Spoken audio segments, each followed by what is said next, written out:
Please come. বস। ধন্যবাদ। নাম? আমার নাম অরিত্র সরকার। কোথা থেকে আসছো? আমি বীরভূম জেলার মোহাম্মদবাজার গ্রাম থেকে আসছি। তুমি কোন সরকারের পেপার করো? স্যার পশ্চিমবঙ্গে? মানে স্যার রাজনৈতিক দল স্যার। হ্যাঁ। স্যার আমি কোনো রাজনৈতিক দলকে সাপোর্ট করি না। আমি স্যার নিরপেক্ষ থাকি কেন? স্যার শিক্ষক, আমি যেহেতু আমার স্বপ্ন একটা শিক্ষক হওয়ার, আদর্শ শিক্ষক হওয়ার, এবং শিক্ষকের যদি একটা গুণ বলা হয় তাহলে স্যার সেটা নিরপেক্ষ থাকা একটা গুণ। আর সেই তুমি স্বপ্ন বললে, স্বপ্ন কবে দেখেছিলে? স্যার স্বপ্ন স্যার যবে থেকে স্যার আমি বুঝতে শিখি সবকিছু। বুঝতে কত বছর থেকে একজন বালক? স্যার যবে থেকে স্যার সেই উচ্চশিক্ষা শিখতে টাইম কত? তুমি তো সাইকোলজি পড়েছো, চাইল্ড সাইকোলজি পড়েছো। একটা শিশু কবে থেকে বুঝতে শেখে? স্যার বুঝতে বলতে তার নিজের জীবন সম্পর্কে বুঝতে আমি আনুমানিক বলতে পারি স্যার 14 বছরের উপর। 14 বছরের উপর। 14 বছর তোমার স্বপ্ন ছিল যে আমি শিক্ষকই হবো? না স্যার, শিক্ষক বলতে স্যার প্রথম স্যার স্বপ্ন ছিল নিজেকে একটা স্বমহিমায় একটা প্রতিষ্ঠা করা, মানব সম্পদের রূপান্তর করা। স্বমহিমায় প্রতিষ্ঠা করা মানে? স্যার নিজেকে একটা স্যার মানে স্বাবলম্বী করে তোলা। স্বাবলম্বী করে তোলা। সেটা কবে মনে হলো? স্যার আস্তে আস্তে ধীরে ধীরে যখন বড় হয়ে ওঠে। কিরকম স্বাবলম্বী? এখন তুমি স্বাবলম্বী নাও? না স্যার, এখন সেরকম একটা তুমি নিজের পায়ে চলতে পারো না? হ্যাঁ স্যার, অবশ্যই চলতে পারে স্যার। নিজের হাতে খেতে পারো না? হ্যাঁ স্যার, সেরকম তুমি স্বাবলম্বী নাও? সেদিক থেকে আমি শারীরিক দিক থেকে স্বাবলম্বী স্যার, আর্থিক দিক থেকে স্বাবলম্বী। আর্থিক স্বাবলম্বীর কথা বলছো? হ্যাঁ স্যার। তাহলে আর্থিক স্বাবলম্বী তুমি প্রথমে ভাবলে যে টিচার হলে, প্রাইভেট টিচার হলে আর্থিক স্বাবলম্বী আসবে? না স্যার, প্রাইভেট টিচার বলো না, যে কোনো ক্ষেত্রেই হোক না কেন সেটা আর্থিক স্বাবলম্বী করা তাহলে যায়। তোমার স্বপ্নটা আর্থিক প্রাইভেটের ক্ষেত্রে কেন হলো? স্যার আমার প্রথম থেকে ইচ্ছা ছিল স্যার, আমি আমার পরিবারের দ্বারা, আমার বিশেষত স্যার আমার দাদার দ্বারা অনুপ্রাণিত হয়ে স্যার এই। দাদার নাম কি? স্যার আমার দাদার নাম হচ্ছে সোমনাথ সরকার। কি করেন? স্যার উনি এখন প্রাইমারি স্কুলের টিচার, প্রাথমিক বিদ্যালয় শিক্ষক। আচ্ছা, তো দাদাকে দেখেই মনে হলো আমি টিচারই হবো। হ্যাঁ স্যার, হ্যাঁ স্যার, দাদা তিনি আমাকে অনুপ্রেরণা যোগায়। আর তিনি অনুপ্রেরণা যোগান? হ্যাঁ স্যার। ঠিক আছে। ওরা তো পড়াশোনা কতদূর করেছে? স্যার বর্তমানে আমি বর্ধমান ইউনিভার্সিটির অন্তর্গত সিভিল বিদ্যাসাগর কলেজ থেকে রাষ্ট্রবিজ্ঞান নিয়ে স্নাতক করছি। রাষ্ট্রবিজ্ঞান? হ্যাঁ স্যার। রাষ্ট্রবিজ্ঞান তুমি বলে যে আমি পলিটিক্স ভালো লাগে না, তো রাষ্ট্রবিজ্ঞান নিয়ে কেন? স্যার রাষ্ট্রবিজ্ঞান স্যার আমি যখন মূলত একাদশ শ্রেণীতে পাঠরত হয় তখন স্যার রাষ্ট্রবিজ্ঞান যখন সাবজেক্টটা নতুন আমার আছে তখন আমি স্যার খুবই আকৃষ্ট হয়। অর্থাৎ রাষ্ট্রের যে ব্যবস্থা, হ্যাঁ, অর্থাৎ সংবিধান, আইন, এই সমস্ত নিয়ে আমার খুব আগ্রহ সৃষ্টি হয় সেই বিষয়ে স্যার। সেই জন্য রাষ্ট্রবিজ্ঞানটা। ভারতীয় সংবিধান সম্বন্ধে তোমার তো ভালো জ্ঞান আছে? হ্যাঁ স্যার, হ্যাঁ স্যার, সম্যক ধারণা আছে। একদম। প্রিয়াম্বল কি? স্যার প্রিয়াম্বল হচ্ছে স্যার প্রস্তাবনা। একদম প্রথমেই যেটা সংবিধানের প্রথমেই যেটা রয়েছে সেটা হচ্ছে প্রস্তাবনা, এবং কি স্যার আমাদের বিভিন্ন পাঠ্যপুস্তকে একদম প্রথমে। ওটা কি সংবিধানের অংশ? স্যার প্রস্তাবনাটা মূল সংবিধানের অংশ নয়। প্রস্তাবনা কি? প্রস্তাবনা স্যার সংবিধানের একটা মানে অন্যতম প্রধান একটা অংশ। সেটা প্রস্তাবনাতে স্যার ভারত সম্পর্কে উল্লেখ করা আছে। কি উল্লেখ আছে প্রস্তাবনাটা বলো তো একটু। স্যার প্রস্তাবনাতে বলা হয়েছে ভারত একটি ধর্মনিরপেক্ষ, সার্বভৌম, সমাজতান্ত্রিক, ধর্মনিরপেক্ষ, গণতান্ত্রিক সাধারণতন্ত্র। এটা ভারতে বলা। আর কিছু নেই? সার্বভৌম কথাটির অর্থ কি? সার্বভৌম কথার অর্থ হচ্ছে ভারত যেহেতু একটা স্বাধীন রাষ্ট্র, তাই যে কোনো বাহ্যিক শক্তি বা কোনো বিদেশি শক্তি ভারতকে নিয়ন্ত্রণ করতে পারবে না। তুমি যে বললে সার্বভৌম, যে কথাগুলো বললেন ওর প্রত্যেকটার মানে জানো তুমি? হ্যাঁ জানি। বলো। সার্বভৌম হচ্ছে একটা সর্বজনীন ক্ষমতা যেটা ভারতে রয়েছে। সমাজতান্ত্রিক হচ্ছে যেটা মূলত মানে সমাজ বা অর্থনীতির দিক থেকে সাম্য, অর্থাৎ রাষ্ট্র কোনো নাগরিকের বৈষম্যমূলক আচরণ করবে না কোনো নাগরিকের সাথে। কত নম্বর ধারায় বলেছেন রাষ্ট্র কোনো নাগরিকের বৈষম্যমূলক আচরণ করবে না?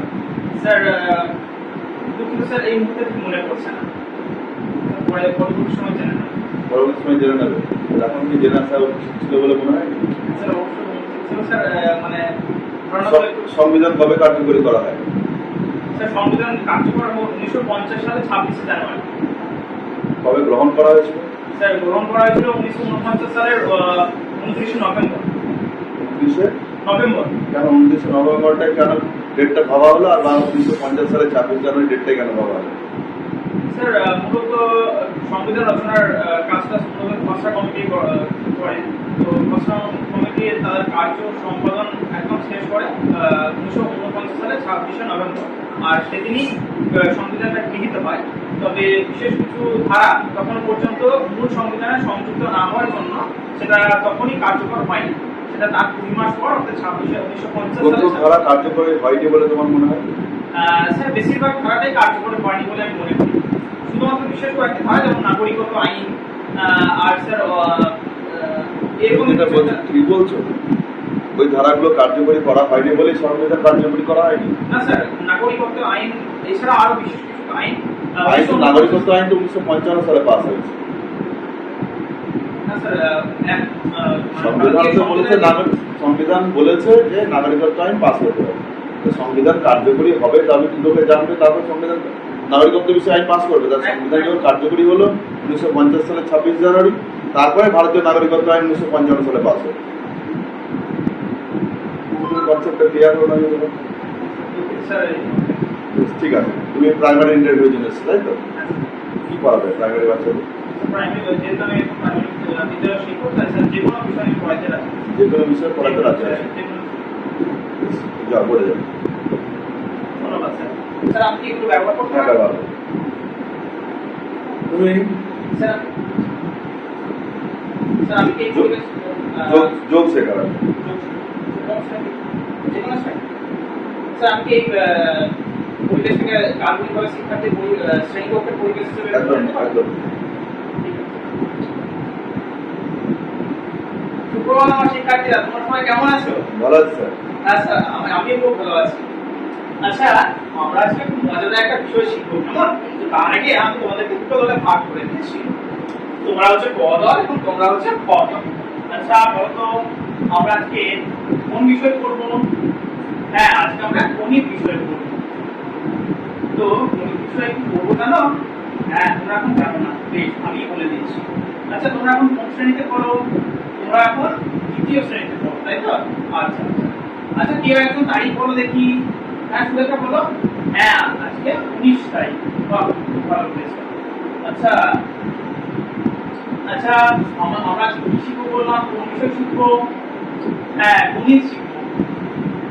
স্যার স্যার এইখানে বিষয়টা স্যার যেহেতু দ্বিতীয় শ্রেণী, যেহেতু স্যার আমি আমার বই লিখবো নাকি যেটা শেখাচ্ছি সেটা লিখবো?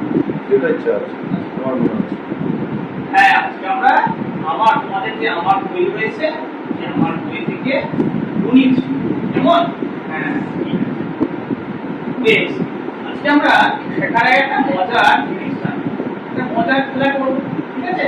খেলার জন্য তোমাদেরকে বলেছি তোমাদের দুটো দল থেকে যে কোনো দুজন এসো।